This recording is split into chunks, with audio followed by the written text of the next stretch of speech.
they're required to leave the meeting prior to consideration of that item. Please advise at that stage that you are leaving the meeting. For those participating remotely, you will be sent an email message advising when you can rejoin the meeting. This meeting is now being recorded, and I'll now take the adjournment for the meeting of the Employee Issues Forum held on the 30th of August 2022. I can see that we have Councillor Anderson present. We have Councillor Brogan. I'll just check whether we've got Councillor Buchanan. Don't seem to have Councillor Buchanan. We have Councillor Convery, Councillor Cowie. I'll just check for Councillor Gray. No, don't seem to have Councillor Gray. We have Councillors Handibode, Councillors Lockhart, Loudon, and also Councillor Robb. We have a number of officers present, as well as some trade union representatives. If I haven't missed anyone out, then I'll move on to the formal business. Item 1, declaration of interest. Do we have any declarations of interest? No, I'm not seeing any indications or remotely. Item 2 is the appointment of chair and deputy chair. Can I first of all ask for nominations for the position of chair, please? Councillor Convery. Thanks, Susan. Yeah, I'd like to move Margaret Cowie for chair. Second that.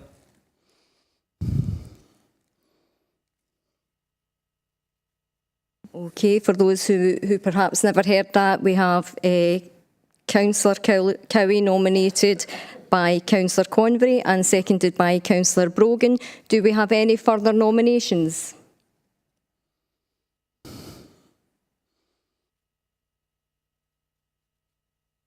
I'll just give it a minute, as I know there is a slight time delay.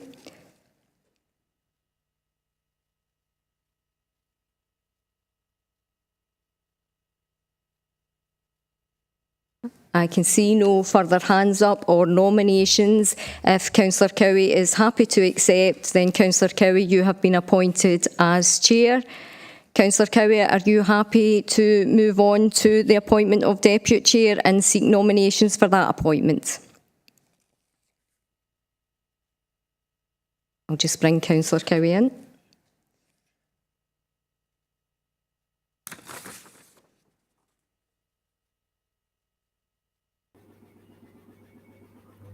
Susan, can you hear me now? Yes, can hear you, Councillor Cowie, yes.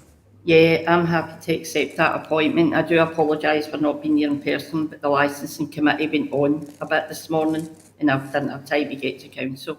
Yeah, I'm happy to move on to the appointment of deputy chair.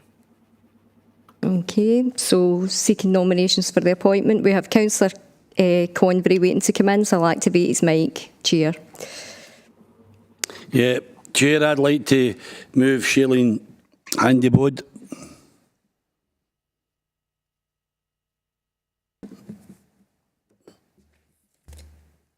Second that.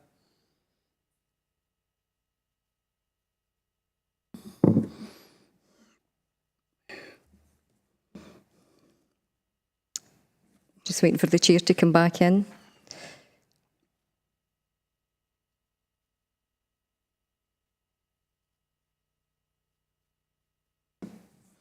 Now, Councillor Cowie, just to check that you caught that, Councillor Convery nominated Councillor Handibode, and that was seconded by Councillor Brogan. If you want to just check if there's any further nominations. yeah. Is there any further nominations for the position of deputy chair?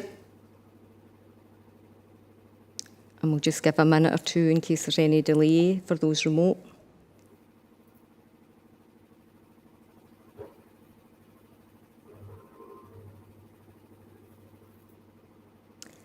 I don't see any requests to speak, Chair. So if Councillor Handibode is happy to accept that, then if you want to move on to the next item of business. Well done. Councillor Handibode, are you happy to accept that? Yes. Thank you. Can we move on to agenda item 3 then? Council-wide workforce monitoring, April to June 2022. And I think it's Elaine. Elaine, are you speaking in that?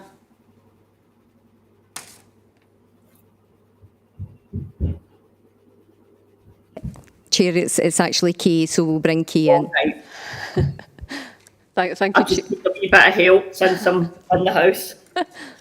No, not a problem. That's fine. So as you say, this is the council-wide workforce monitor report covering the period April to June of this year. So some members will be quite familiar with this report. It certainly makes its way into some other committees. So apologies if there's a bit of a repeat with some of this. So section 4 takes you through the attendance statistics for the council, and you can see for the most recent reported month, which is June 22, our absence figure is sitting at 5.3%. For the council, and that's given us a projected average percentage for the year as 6.1%. In terms of the reasons for absence, in years gone by, we would have seen psychological and musculoskeletal conditions being the main reasons for absence, but as you can see at the bullet points at 4, it's now psychological and respiratory conditions, probably not that surprising in the current environment. But you'll see that in terms of absence, across all our absence areas, we've seen a bit of an increase. And just to give the forum a flavour of what that looks like in terms of COVID-19 absence, you can see, as this report was written, our absence at that point was 6.26%, with 1.18% of that being related to COVID-19. Section 5 takes you through the occupational health activity that's linked, as you would expect, lots of activities support our employees either to return to work as soon as possible or alternatively looking at the physiotherapy figures we're enabling the workforce to stay at work, with 77% of those who undertake physiotherapy managing to do that. But quite a lot of activity in that section. In terms of accidents and incidents, and that's section 6, we've seen an small increase in comparison with this time last year. And that predominantly is round about the minor accidents and incidents, as you can see from the appendix. In terms of other items to note from this particular report, asking maybe to focus on section 8, which is round about our analysis of leavers. And we've seen a general increase in terms of our turnover rate across the council. So that we're projecting 4.4% for the year. But that turnover figure doesn't include things like retirement, so that would take that figure a little bit higher. And you can see the details of the stats at 8.2, where we had 164 employees leaving, an increase of 28 in comparison with this time last year. So quite a significant increase, which is fairly consistent with, I think, what you see in other Scottish authorities as well. So obviously to counter that, we are recruiting. So at section 9, you can see our recruitment monitoring information. So we've got over 3,000 applications over the period.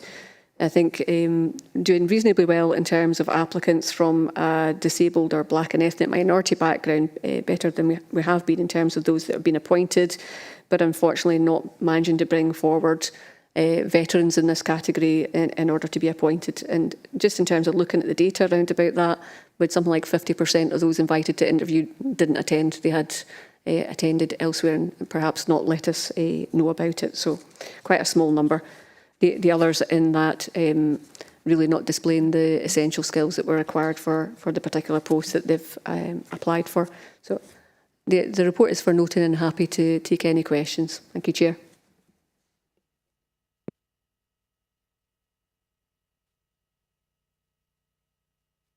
Chair, we have Councillor Robb first of all.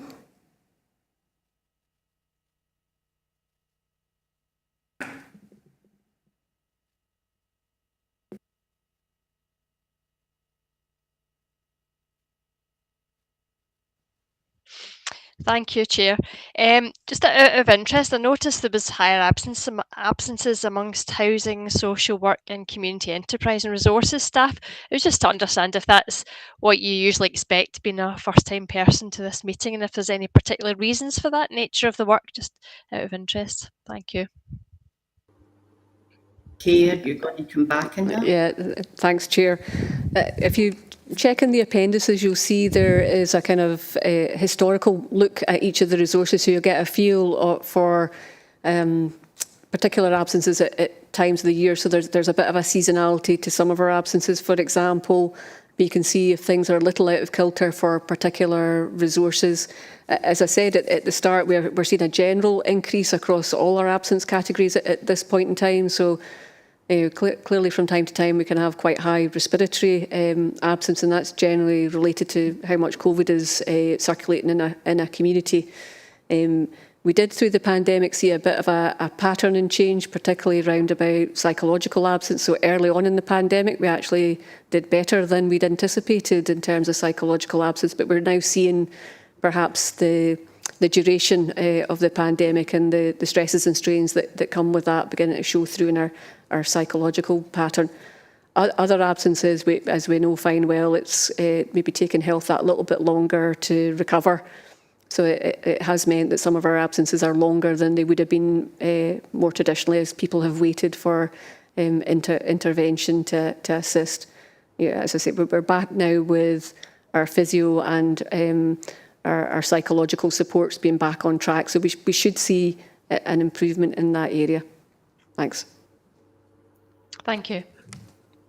Does that answer your question, Kirsten? Yeah, thank you. Thank you, Kay. Any more questions? Susan, I can't see if anybody's hands up. None just now, Chair, but we maybe give it a minute or so, just because of the delay.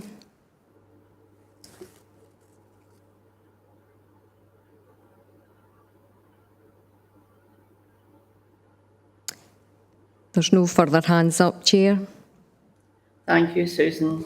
Can we then move on to agenda item 4? Housing and Technical Resources, Workforce Monitoring, April to June 2022. Is it Kay again for this, Susan? It's Elaine. I'll bring in Elaine. I'll get it right. Thank you, Thanks. Chair. Thank you, Chair. Yes, my turn this time. So similar to Kay, this is the employment information for Housing and Technical Resources that covers the period April to June of this year. And as Kay has outlined, it gives us the kind of statistics more for the resource focus. Looking at section 4 and noting obviously the comments made there by Councillor Cowan, you'll see that the resource absence figure for June was 6.4%. And when you look at Appendix 5 that's attached to the report, you'll see that that's actually been a decrease for the resource. But when you look at previous months, you'll see the pattern of absence trends that there have been within the resource. Certainly what we can say is that the resource management team work very closely with personnel on a case-by-case basis to make sure that appropriate supports are put in place that will facilitate and allow employees to come back to work. And then moving on at 4.2 in terms of occupational health referrals, which are detailed at Appendix 2, you can then see that actually that's supported in terms of an increase in the number of referrals that have been made in this period. And in the main, that's been occupational health referrals, but there's been a slight increase elsewhere. In respect of accidents and incidents, there were 8 recorded within the resource for this period, and that's a decrease of 3, which obviously is different from what Kay's just presented, and an increase overall in the council-wide. The rest of the report, as Kay's previously indicated, outline our leavers, our staff and watch information, and really follows the same trends council-wide as happens within the resource. So I would be happy just to ask the forum to note the information contained within the report, and happy to take any questions. Thank you. Thank you, Elaine. Is there any questions?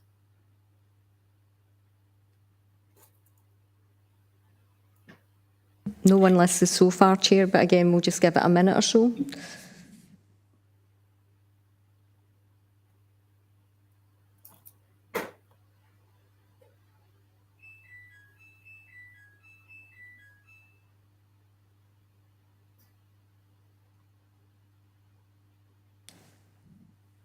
No. No, there's no one coming in, Chair. Right, can we then move on to agenda item 5, Homes for Ukraine scheme? I'm not sure who's doing this. Kay's going to speak to this, Chair, so I'll bring her in. Thank you, Kay. Thank you, Chair. And apologies, unfortunately we've had a late call off from the officer who was presenting this report, so I will not do it justice if I run through it. It is quite a comprehensive view of activity in this area, and members will be aware that there's been a strong focus amongst officers to try and deal with what has been an incredibly difficult situation for those that are making their way here from Ukraine. So I'm happy to take any questions that members may have, and the report is for noting, but I would just ask you to note the comprehensive working that the Council has brought together in order to try and deal with what is an increasingly difficult situation. I know from my own team, we're carrying out some of the checking arrangements for those that are perhaps hosting those that are coming across, and it is quite intensive, and I know the team has been quite stretched in try to deal with the numbers that have come. As I say, happy to take any questions and take them away and provide some responses. Thank you, Chair. Chair, Is there any questions from MD? Chair, we have Councillor Anderson, followed by Councillor Loudon and then Councillor Robbs. So if you're happy, I'll bring in Councillor Anderson. Yeah, that's fine. Thank you, Susan.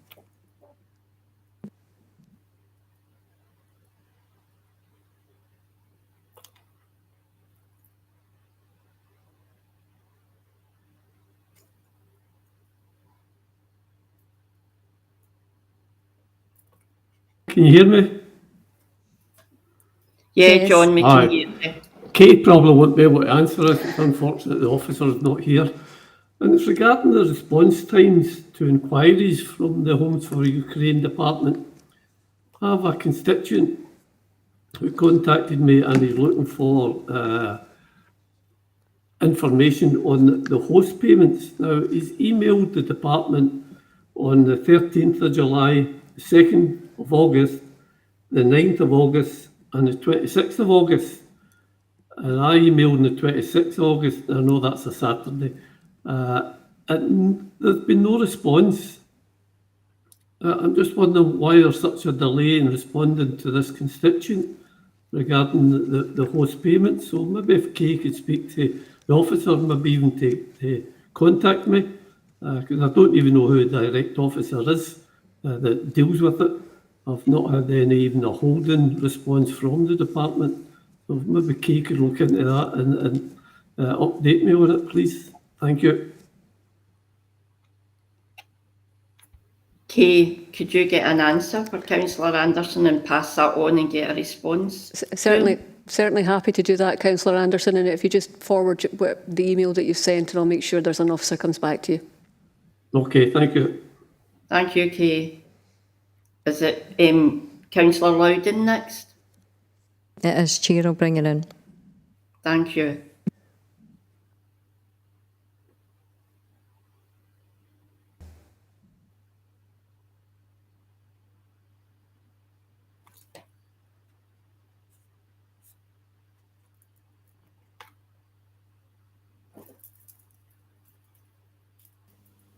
Hi, thanks, Chair. Thanks, Kay, for going over that. And as you said, there's obviously an awful lot of effort and work that has gone, in behind that to support people that are in unimaginable situations, really. So I appreciate getting the report. What I've got is perhaps maybe not a question then as a sort of request for further information, that if that can maybe be noted, it's something that I think would probably work quite well as a briefing to all of us in the future, maybe through email or through another forum. And it's about what happens next, basically, for people who are in hosting arrangements. So I know from doing other reading on this that at the time when host families were identified, the governments were saying probably about 6 to 12 months is as long as someone would be staying with a host family. But then obviously they could be sitting in a 3-year visa, and obviously there's uncertainty about whether or not they would be able to return or whether they would want to return home. I mean, rightly so far, the emphasis has been on getting people out of temporary solutions like hotel accommodation. Absolutely that has been priority at the moment.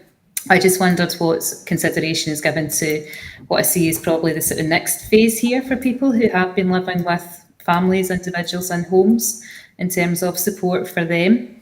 And there was a wee bit, it was at 5.2.2, which was talking about sort of support into the private sector.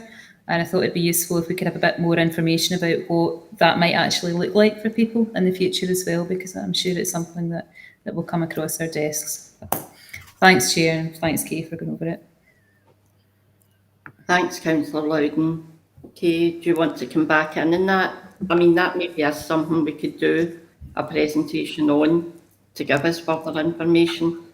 I appreciate the work that's went into the paper. Yeah. So, Yeah, I know that particular question has been exercising officers, you know, kind of you're entirely right, Councillor Loudon, kind of the first port of call was to try and get people sorted out, but the expectation at that point would be that kind of time frame for people who are hosting, and inevitably that needs a bit of addressing. So yes, I'll take a note of that, and we'll get some briefing back out for members. Thank you. thank you, Kay. Can I bring in Councillor Rob Kirsten?